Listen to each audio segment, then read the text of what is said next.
em Momentos Tecnologias na Educação. Eu, professor Viegas, o mestre dos magos. Mestre dos magos! Eu sou o mestre dos magos. Eu já espero ele falar em mestre dos magos. E o nosso convidado hoje é o professor Enéas Ricardo Konzen, professor, né, de ciências na graduação, é isso? Eu vi que é formado tem mestrado em ciências, biologia na agricultura e no meio ambiente, tá certo? As informações? E doutorado também, né, na mesma área. Uhum. Professor da URGS lá do campus Litoral, né?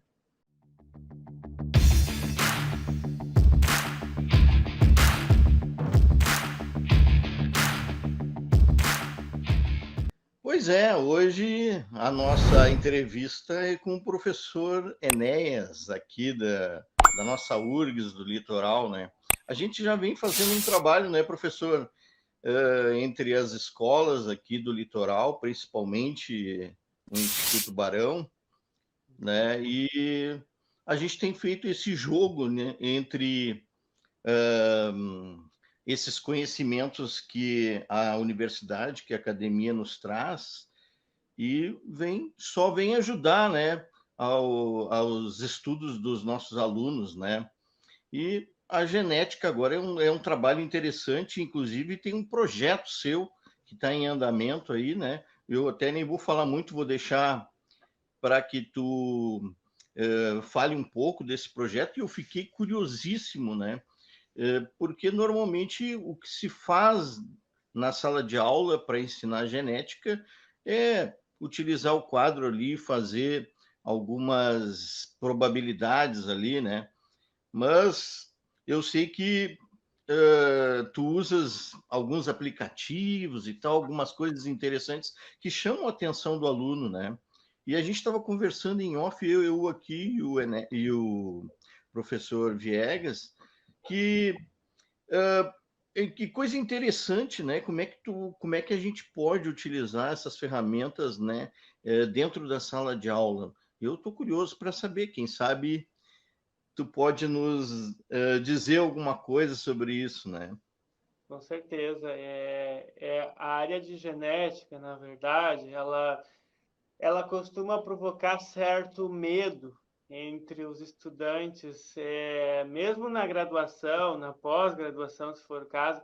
E aí, quando esse assunto é apresentado lá no ensino fundamental um pouquinho e lá no ensino médio um pouco mais, né, os alunos ficam assim, nossa, aqui eu tenho que fazer cruzamentos, eu tenho que calcular probabilidades, eu tenho que ver que o cor do olho tem o azinho, o azão, e tem que fazer as correspondências, e é por aí. Na verdade, aí a gente entra bem nesse contexto virtual que nós vivemos agora, né? E justamente a pandemia, né, reflete-se muito nos estudos da genética hoje, porque a gente está escutando todo dia coronavírus, o material genético do vírus, a proteína spike, o espinho que infecta, né? Aí a técnica de PCR, né? PCR esse ano são 3 letras que, se eu perguntar na rua, talvez as pessoas não vão saber me dizer ainda o que é a PCR, mas praticamente todos, ou vamos dizer assim, 90% das pessoas dizem, eu já ouvi falar, faz o teste de PCR para que você detecte se você contraiu ou não, né, se você foi ou não infectado com o coronavírus, né? Então, eu consigo perceber mais que, de fato, a genética, esse ano, inevitavelmente, se inseriu no cotidiano das pessoas. E foi nessa perspectiva que foi um dos motivos pelos quais nós criamos esse projeto Genética no Cotidiano, né? Nós criamos, então, com o objetivo de interagir com as escolas, mostrar, né, os diferentes lados, né, a comunicação com a escola e também com a universidade. O que a gente pode extrair e compartilhar nesses aspectos, né? Bom, essa foi uma contextualização. E aí, justamente, eu já tinha uma parceria com a escola desde o ano passado, com o Instituto Barão, né? E a gente só veio a reforçar isso com a diretora, com a professora Jaqueline, com o professor Sérgio, né? E com os outros professores também, né? No sentido de a gente poder interagir mais, né? Então, a gente iniciou ontem esse curso, né? Em que a gente vai utilizar essas ferramentas, né? Aí eu vou, então, falar um pouquinho dessas ferramentas que a gente está utilizando e eu utilizo também nas aulas dos alunos de graduação aqui do curso de Biologia Marinha, né? Que é o único no Rio Grande do Sul nessa modalidade, né? Depois a gente tem em Santa Catarina e ele é executado, as aulas acontecem aqui no Seclimar, né, no Centro de Estudos Costeiros, Limnológicos e Marinhos. Então, executa as atividades aqui no Seclimar, né, como eu já estava falando um pouquinho, que é o Centro de Estudos Costeiros, Limnológicos e Marinhos, né, que frequentemente no verão tem uma programação de visitação, até tem um museu, né, que é o MUCIM, Museu de Ciências Naturais, né, e eu vinha ser contratado ali no ano passado, né, desde fevereiro de 2019, e eu basicamente atuo, então, nessas disciplinas de genética, genética evolutiva, introdução à bioinformática, tenho também um link com bioestatística, né, que são disciplinas que convergem, né, e também atuo, faço a minha pesquisa nessa área de genética vegetal. Eu trabalho com conservação de butiás e de outras palmeiras aqui da região, nativas aqui da região. Né? Essa é a principal aspecto. No histórico de formação, né, formei como engenheiro florestal em Santa Maria, fiz o mestrado, né, e o doutorado na área de biologia com enfoque em genética vegetal. Então, essa é a formação que eu trago para executar as atividades de ensino e pesquisa e agora também, né, extensão com a comunidade aqui do campus Litoral Norte. Esse curso, né, o curso de Biologia Marinha, só reforçando novamente, né, ele atende diversos estudantes que vêm internacionais, de vários estados brasileiros e também aqui do Rio Grande do Sul, né? É um curso muito bom, né? Que dá uma formação sólida para atuar, né? Na área de biologia marinha e costeira. Gostaria de fazer um comentário que eu conversei com uma colega minha hoje, a professora de biologia lá da escola, e eu falei, olha, hoje eu vou entrevistar um professor aí de genética, né? Então, estou te avisando aí que pode ser interessante, né? Para a tua área aí. E aí ela comentou comigo que, assim, que ela, esse ano, por ser aulas remotas, ela não iria trabalhar genética com os alunos, porque há muita dificuldade já no presencial, é aquilo que você estava comentando no início ali, né? Já há muita dificuldade, né? E eu imagino, né? Porque eu dei aula de estatística e dei probabilidades, né? A genética usa muito probabilidades, a gente sabe como professor, né, no curso técnico e no ensino médio, como é difícil deles entenderem, né, probabilidades, né? Então, eu coloquei nesse primeiro item aí, né, como aprender genética à distância. Tu teria alguma dica aí para os colegas professores aí do ensino médio? Como é que poderia ser feito isso, né, para facilitar? A maior dificuldade talvez seja justamente na genética mendeliana, que é aquela genética básica lá em que você vai ter que contar características, né? E dizer qual a proporção de determinadas características e designar alelos para isso, né? É o que a gente costuma aprender. Mendel fez os experimentos com ervilhas e aí ele via que tinha as amarelas e as verdes. Quando ele fez os cruzamentos, ele via, então, que 75% das ervilhas eram caso de uma cor e 25% da outra cor, né, dependendo do tipo de característica. E aí construiu as suas leis. Isso é, no começo, uma das maiores dificuldades para os alunos entender justamente essa iniciação, especialmente quando combina dois genes. É uma atividade que eu tenho feito nesse sentido, é que os alunos trabalhem com materiais que eles têm perto deles, né?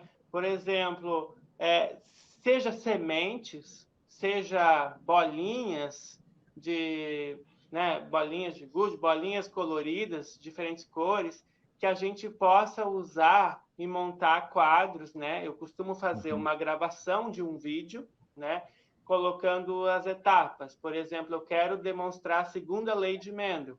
Eu vou colocar lá 16 indivíduos, cada um com um fenótipo, com uma cor diferente, cor e forma diferentes.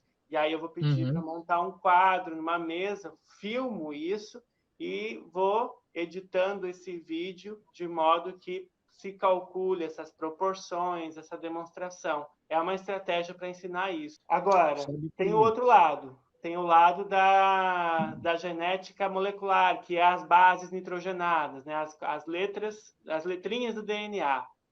Isso é bastante difícil de entender às vezes. Então, o que eu faço... Que é o nome do teu projeto, né? É as 4 letras da vida, que é o nome do curso, justamente. Muito lindo, gostei muito da ideia, né? Chama bastante atenção, né? O que será que são as letras da vida, né? Não sei, não. Aí lembra citosina, timina, aquele, né? Aí as pessoas, às vezes, até... Será? Bom, a palavra vida tem 4 letras, né? As letras da vida, né? Mas essas pessoas não associam, mas justamente ATGC, né? Por que são? Aí a gente começa explicando como se originou a vida, né? E que a vida toda foi modelada por isso. A gente tem vídeos que a gente desenvolveu nesse sentido para apresentar essa questão. A evolução da vida, cria-se uma linha do tempo, né? Coloca-se os diferentes organismos, né? Um peixe, uma tartaruga, um sapo, né? E aí vai se criando uma árvore da vida, que justamente se chama árvore da vida, para ramificar. E uma dinâmica que eu faço com os alunos é colocar, primeiro pedir que eles coloquem os organismos numa relação de parentesco pela morfologia.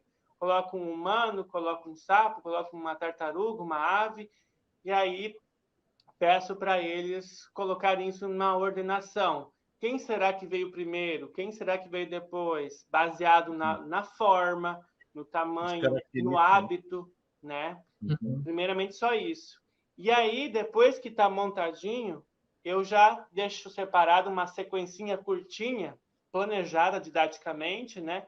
De modo que ele só tem a sequência para o humano, tem a sequência para a tartaruga, para o sapo, eles encaixam ali do lado para mostrar, né, justamente maiores semelhanças entre os parentes e maiores diferenças entre os mais distantes, né? Desde uma bactéria até o ser humano. É uma estratégia simples, mas que para quem está começando e numa maneira virtual, você pode fazer. Outra coisa interessante, né, professor? E agora o senhor comentou ali sobre a probabilidade, né? Sabe que a análise combinatória, para mim, assim, dos conteúdos da matemática, né, é o mais complicado para os alunos entenderem. Tem que levar dados para brincar com eles e fazer várias vezes eles verem o que acontece toda vez que tu larga os 2 dados e anotar essas eu compartilho esse pensamento contigo aí, Sérgio. Como professor de matemática, é um dos conteúdos mais difíceis. Não dá um valor X. Né? É uma probabilidade, uma porcentagem, né? Então, eu acredito por isso que a parte da genética ela é complicada também, justamente porque tem que fazer isso que tu está fazendo, né? Que é tentar utilizar outras formas de fazer com que as coisas fiquem mais palatáveis, né? Mais fáceis de entender, né? Eu não entendi o que ele falou. Não, e na verdade, vocês falarem em análise combinatória, eu uso análise combinatória em genética, né? Porque se a gente tem dois alelos, qual a probabilidade de perder um deles? Qual a probabilidade de perder isso na população? E isso os alunos de graduação, assim, às vezes, no começo tem uma dificuldade de enxergar. Aí começa a se fazer essa conexão. Vamos calcular um fatorial. Vocês lembram como calcular um fatorial? Né? 5 fatorial sobre 2, sobre 5 menos 2 fatorial. É uma dificuldade às vezes, né? Então, a gente relaciona um exemplo assim. sobre as aulas síncronas na graduação. Como é que vocês estão fazendo as aulas aqui? Por exemplo, né, nós no estado aqui, nós estamos utilizando oficialmente, né, o Meet para dar as aulas síncronas, né? E a gente tem o problema da participação, né, que muito poucos alunos participam, né? E aí eu queria ver contigo aí como é que vocês estão fazendo essas aulas síncronas, né? Não interessa para você, palhaço. A URGS adotou 2 plataformas oficiais também. Foi a Microsoft Teams e também o Google Meet. Eu estou usando o Google Meet, né? Uhum. E o que eu faço? Na verdade, eu faço um encontro síncrono e nas aulas síncronas eu estou fazendo mais atividades que requeiram eles usarem programas, pacotes computacionais. Crie uma árvore filogenética, analise tal sequência. No geral, eu estou dedicando esses espaços síncronos para uma breve exposição teórica e mais uso de ferramentas, assim, práticas, da forma como for possível nas disciplinas, e tem dado relativamente certo. Assim. Tem uma participação relativa, às vezes mais, às vezes menos, né? E também os aspectos mais teóricos, aí vai da sistemática de cada um, né? Mas a gente costuma deixar uma gravação, né, na forma de vídeo, numa explicação teórica e exercícios já programados, né, semanalmente ou mensalmente sobre aqueles tópicos. Mas a sistemática tem sido realmente manter os horários que eram, quando funcionava presencialmente, né, mas também deixar gravações e tutoriais, porque tem alunos que estão enfrentando dificuldades, né, para acesso também. Né? Vocês fazem chamada? Tem o controle com chamada ou não? É livre para Não, a eles gente assistirem? não está fazendo um controle efetivo de chamada, né? O que a gente sabe, a gente tem uma plataforma Moodle, aí nós sabemos quem acessa, né? Quem acessa os materiais. Porque, como existem alguns alunos que têm que trabalhar, né? Pela idade na graduação, às vezes já vivem sozinhos, já moram sozinhos, né? Precisam trabalhar e tal, e às vezes não conseguem participar do encontro síncrono. Então, que a gente sabe que eles estão acessando, né, através do Moodle, né, mas a gente não está contabilizando uma frequência exatamente nesse momento. Essa diferença do Classroom, né, para o Moodle, né? O Classroom não tem, ou pelo menos não tinha essa necessidade de tu colocar um material lá e o professor saber que aquele material foi pelo menos baixado, né, ou lido, né? Não tem ainda, né, Sérgio? Não existe Não tem, e essa eu acho que nem função. vai ter, porque não é essa a intenção, né? Mas o Moodle tem, né?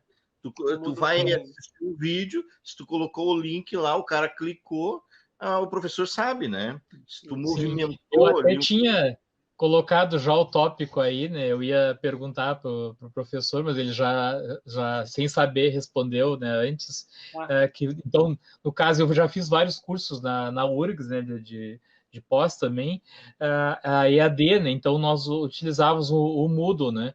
Então vocês também agora nesse momento estão utilizando o Moodle também com os alunos.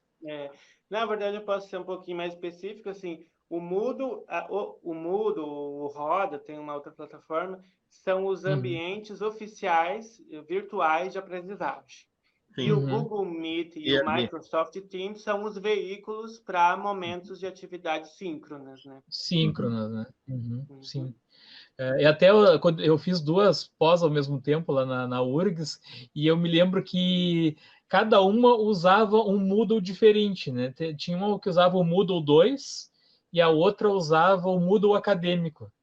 E eles eram, sim, eles tinham uma certa semelhança, mas tu via que tinha, assim, diferenças bem específicas de um para o outro, né? De um Moodle para o outro, né? Isso é comum na URGS, né?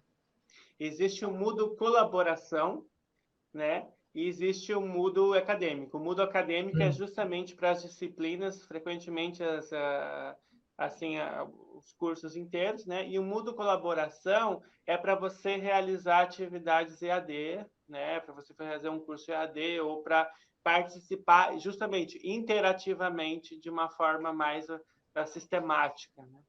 Uhum. Mas aí eu te pergunto assim, professor, quando eu fiz os meus cursos na URGS, né, pelo Moodle, os cursos EAD, nas duas pós, nós tivemos uma disciplina lá no início que se chamava Introdução ao Moodle, né? Então né, de repente nunca tinha feito nenhum curso, o cara ia lá ter, às vezes, naquela disciplina ter aulas, né, de como utilizar o Moodle, como entregar uma atividade, né? Tudo que a gente não teve aí no Classroom, né? Que todo mundo teve que aprender meio na marra, né?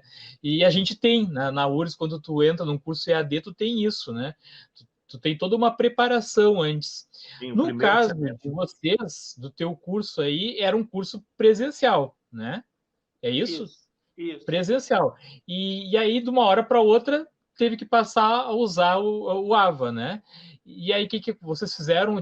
Teve um período de preparação para professores e alunos? Na verdade, a gente já colocava os materiais no Moodle, né? O que a gente teve que o Moodle sempre estava já usava disponível um pra híbrido, gente. no caso. Mas assim, o que eu colocava no Moodle antes, né? Eu só colocava os slides, as questões, os trabalhos. Uhum. Tem professores que faziam prova no Moodle, né? Deixavam lá aberta, ou eu dava um trabalho justamente para anexar lá, mas eu não gravava aulas e deixava. Eu não fazia. Eu pouco usava essas ferramentas de vídeo até março. Em abril, já não sei nem quantas ferramentas de vídeo diferentes eu estava utilizando, entendeu? Então, foi brutal, foi uma adaptação brutal, né? Essa ia ser uma das minhas perguntas, porque de uma hora para outra tu teve que fazer aquilo que tu faz em sala de aula presencial e filmar, né? Acredito que seja assim, né? E é a mesma forma que eu faço as minhas aulas, né? Diferente do Viegas, que o Viegas ele utiliza o PowerPoint, né? E ele vai explicando as coisas do lado ali, que eu tenho uma dificuldade tremenda para fazer isso, mas um dia eu aprendo. Mas na verdade eu uso o PowerPoint. Tu também usava o PowerPoint, professor? Então, é o que eu estou fazendo nesse momento, né? Eu comecei a gravar e durante o momento síncrono também. Eu utilizo o PowerPoint e eu utilizo a mesa digitalizadora com a canetinha para grifar o que for necessário. Então tu não faz ao vivo, assim, não é que seja ao vivo é, né? Mas tu não faz a aula assim num quadro e tal e grava, não. Utiliza não, eu uso a tela. E na verdade eu uso o whiteboard também para demonstrar quadro, sabe? O Microsoft Whiteboard. Vocês utilizam? Não. Eu não conheço esse aí. Não sei se o Sérgio conhece. Não conheço também. É um aplicativo. É um aplicativo gratuito. Tem o Jamboard, que falaram também. Tá. Parecido com o Jamboard, então, da Google, né? Uhum. Tá. Então, sim, não, é que o Sérgio estava falando que eu, na sala de aula, e acredito que a maioria dos professores da URGS fazem as aulas assim, né? Dão a aula com o data show, né? Então preparam um slide lá e passa né, no data show o slide. E aí a diferença é que agora passa lá no Meet, né, por exemplo, né? Ou usa um aplicativo, se quer deixar gravado, usa um aplicativo qualquer para gravar a tela, né? Vai passando o slide ali, vai. E no caso, teus alunos. OBS. Sim. Sim, eu vi, inclusive estava com o plugin do OBS ali, né? Mas então, na verdade, os teus alunos, eles já estavam familiarizados com o Moodle, né? Sim. Já tinham um certo costume, isso aí deve ter facilitado, né, professor? A usar as aulas, né? Sim. Com certeza. Mas, nós já não pode falar. Não, só ia dizer que nós no básico tivemos esse problema, né? E eu, por exemplo, eu já usava o Google Sala de Aula, então os meus alunos no segundo, no terceiro estavam acostumados, mas os alunos do primeiro não, né? Então a gente teve muito esse problema, né? Pode falar, assim, professor. As dificuldades foram como transferir todo o processo avaliativo para o Moodle, né? Como transferir a comunicação, tá? Porque os alunos, esqueço que eu tenho tal aula, os alunos esquecem, ou sei lá. Às vezes até o professor. E aí o que eu resolvi fazer? Eu resolvi que uma coisa, a gente tem menos alunos, né? Que vocês às vezes têm turmas gigantes, né? Que daí é um pouco difícil de, né? Mas eu peguei e criei uns grupos de WhatsApp para fazer aviso. Gente, o link da aula é tal, 10h30 começa a aula. Eu fiz assim. Mas depende de professor para professor. E aí, ao mesmo tempo... Agora tu falou uma coisa interessante, professor, que eu estava até conversando com a minha supervisora hoje. Tu sabe que com todas, eu já testei tudo que é ferramenta, né? É vídeo, que tem 5, 4 alunos, como é que eu vou dizer, formulários, também pouca adesão, e também podcast, já testei. Agora, a coisa mais efetiva, assim, que eu sinto, que eu consigo perceber que o aluno está aprendendo é o WhatsApp. É o grupo do WhatsApp. Porque o aluno fala comigo ali, por mensagens, ele me diz a dúvida dele, e eu vou eu vou largando migalhas de pão, assim, claro, eu não vou dizer para ele qual é o resultado, mas eu vou dando condições dele aprender, e aí eu sei, aquele aluno aprendeu, e eu coloco, eu avalio ele por aquilo ali, até abro lá um documento e coloco a nota, né, para o aluno que me faz esse tipo de coisa, porque, cara, às vezes eu coloco uma atividade para fazer lá de 10 questões de matemática, cara, quem vai dizer que foi esse cara que fez? Ou se foi um aluno que passou para ele, e aí ele colocou as respostas lá, diferente do aluno que conversa comigo pelo WhatsApp. Né? Desculpe eu falar isso aí, mas é que me veio agora na cabeça e eu fico triste, porque às vezes eu estou fazendo uma Meet, tenho acho que uns 10 alunos ali, mas 4 não falam nada, um só fala, e aquele que fala fica meio com medo, por que os outros vão achar dele estar falando, né? Tem isso pois também. Sérgio, aproveitando que tu falou, até perguntar para o professor, eles abrem a tela quando estão assistindo a tua aula no Meet ou não? Que nem mesma coisa que acontece com a gente.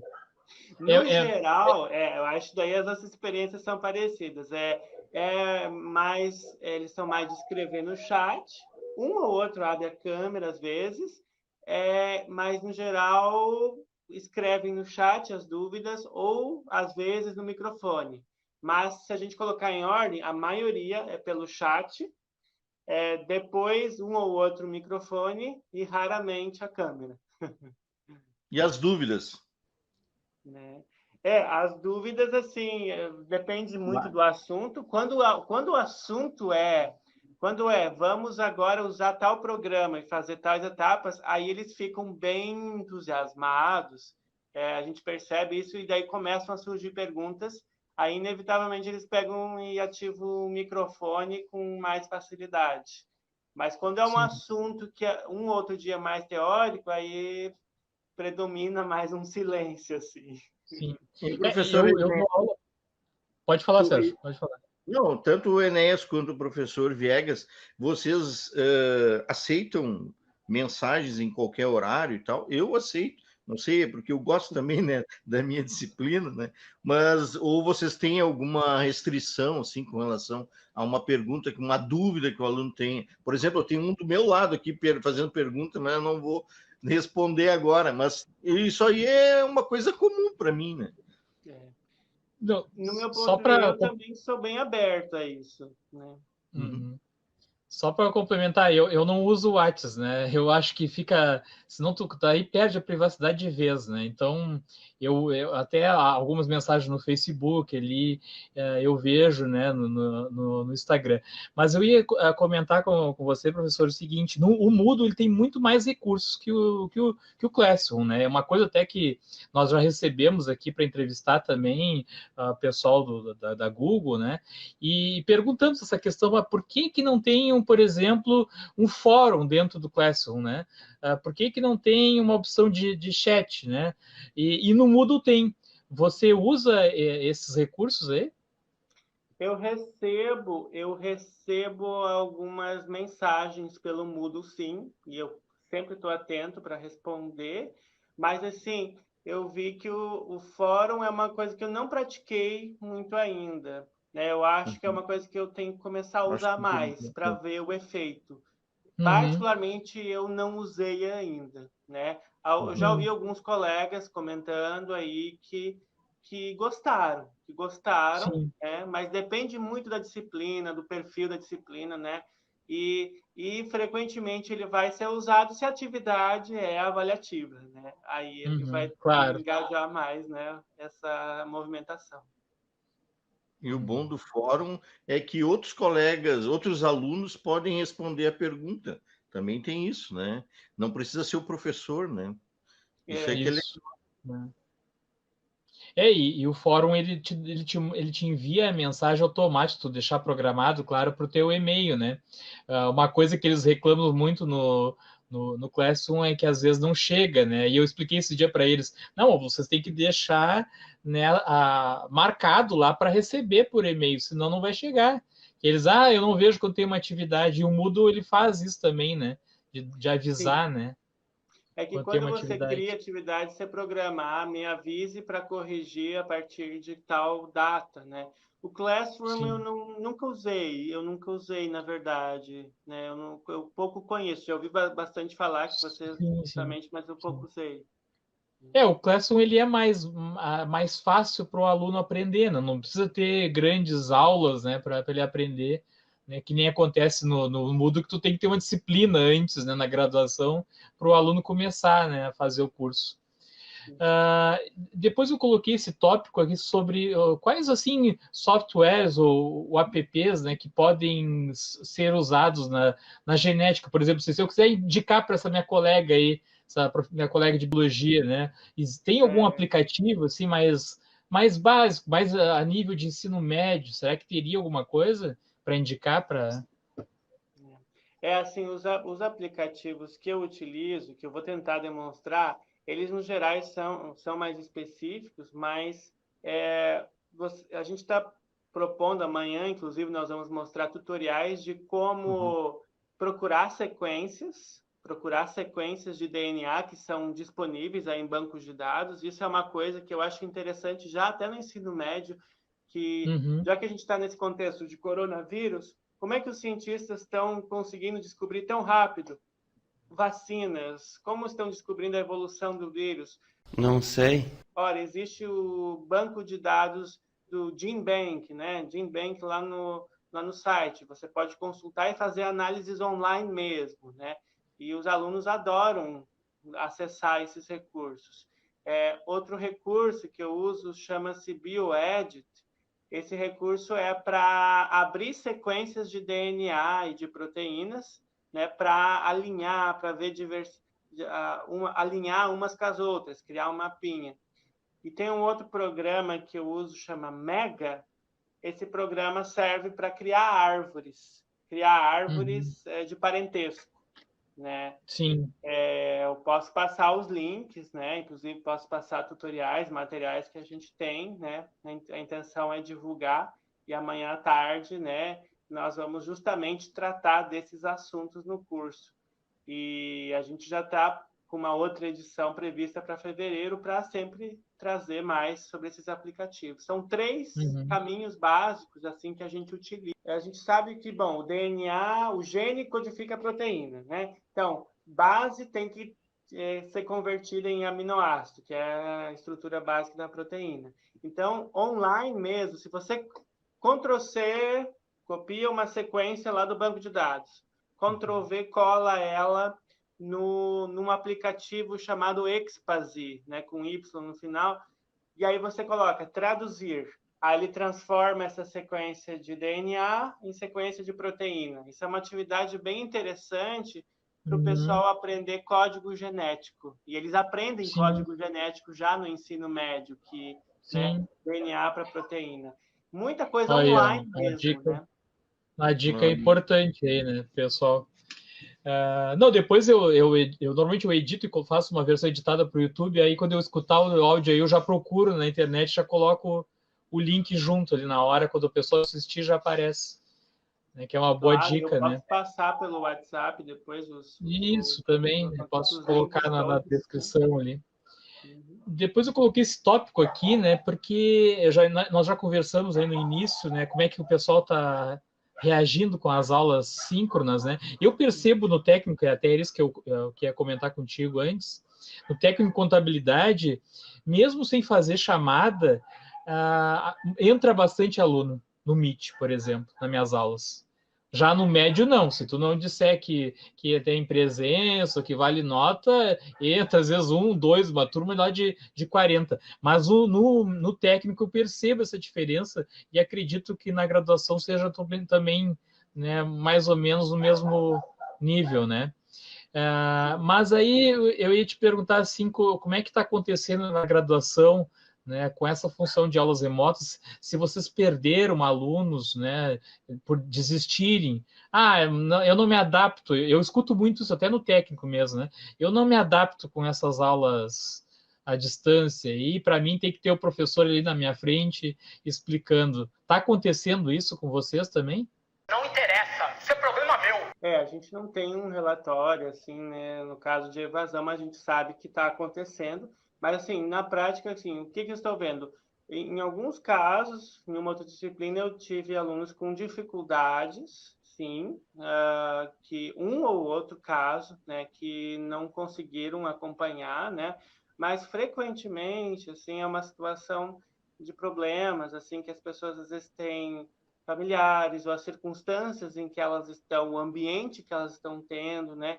Quando você tem problemas familiares, problemas de mudança, né, de local, tiveram que mudar e tal. Então, às vezes, dificultou até o acesso, né, ou a possibilidade, o tempo de acompanhar, ou assim, até questões pessoais, né?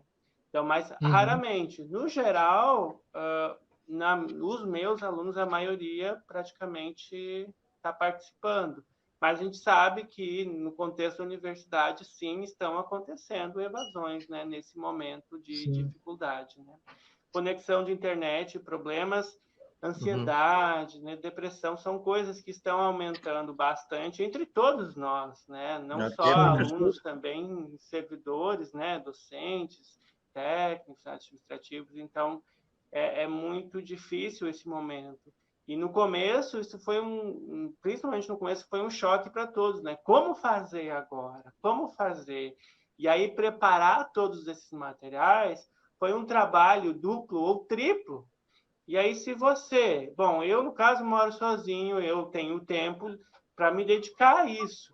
Agora, no momento que você tem filhos, no momento que você tem pessoas... Tem alunos que precisam cuidar de idosos, tem alunos que precisaram conseguir emprego, né? Tem alunos que o notebook quebrou e aí tem que usar o celular. Então, muitas dificuldades, né, surgiram. E até eu fiz também a engenharia, que nem você, né, na federal, né? E a gente sabe, né, que na engenharia já o normal, né, sem ter problema de pandemia nem nada, já há uma desistência muito grande, né? Eu na minha engenharia lá entrou 45 e se formou 5. Ora, só dá errado. Então já acontece isso, né? E eu fico imaginando, né, como é que é a situação daí quando tem um problema desses, né? E aí a desistência acaba sendo maior, né?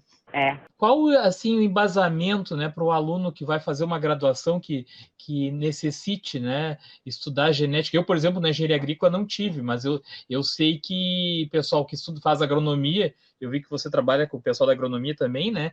O pessoal da agronomia tem genética, né? E aí, então, um aluno que está no ensino médio, qual é a base que ele precisa ter, mínima, né, necessária, para conseguir acompanhar as aulas na graduação? Não sei. Boa, uma ótima questão, né? E recomendação são 3 conteúdos fundamentais. Primeiro, noções de genética molecular, né? A estrutura do DNA, RNA e síntese de proteínas. É fundamental já saber isso no ensino médio. Segundo, as 2 leis mendelianas. É fundamental isso, porque a dificuldade começa por aí. E assim, na graduação, geralmente você tem 1 ou 2 aulas sobre isso, e depois vem uma sequência de muitos conteúdos mais que requer, né, esse conhecimento prévio.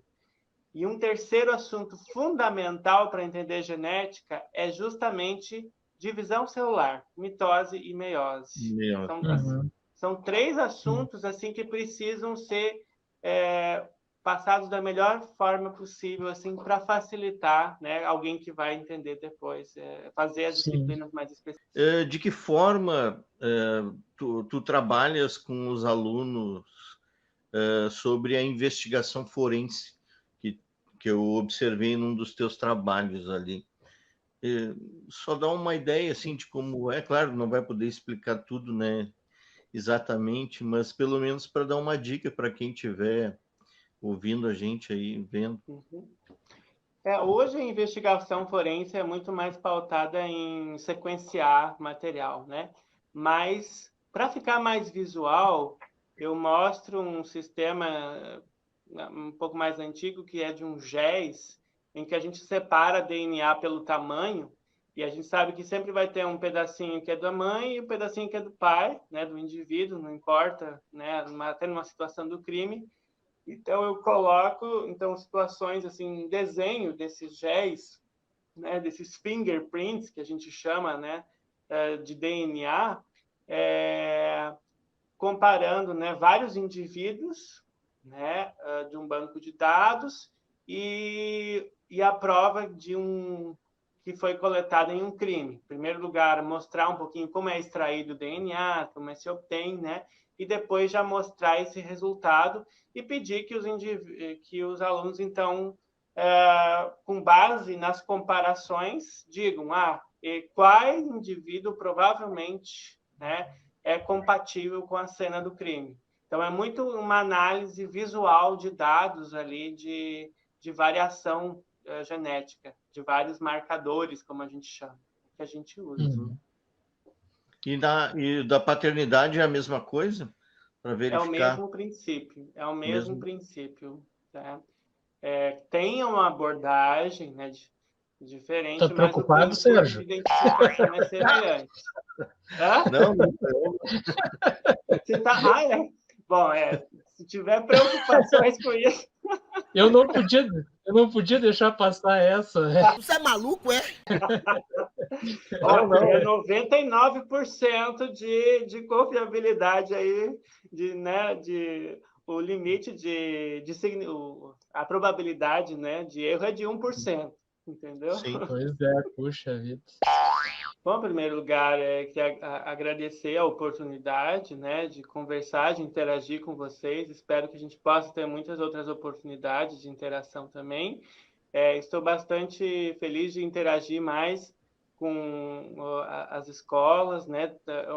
Eu não entendo como uma transmissão de conhecimentos, mas eu entendo como uma interação e um compartilhamento de conhecimento. Só pelo curso ontem foi uma experiência já maravilhosa de ver as perspectivas didático-pedagógicas, né, que nós temos e as visões de integração que nós queremos para isso, né?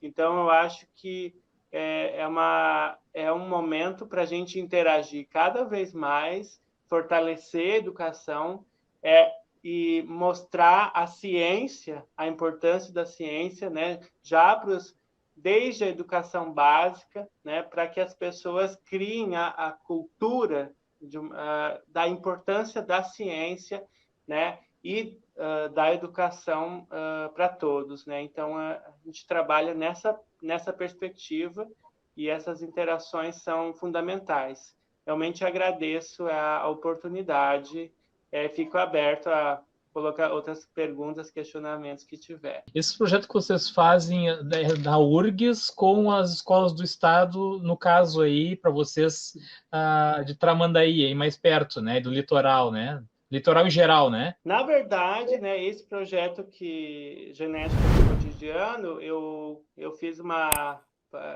parceria mais formal com a Escola Barão de Tramandaí, porque a intenção depois é nós fazermos essas atividades com alunos, né?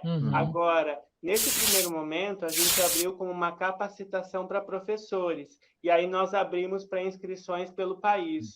Nós recebemos inscrições de São Paulo, do Rio, de Minas, também de pessoas de outros estados, assim como aqui do estado, e nós recebemos muito mais inscrições do que a gente esperava, então a gente também está tendo que ampliar as edições para professores, mas também depois fazer uma edição com alunos, né? Então, essa eu te pergunto, a questão.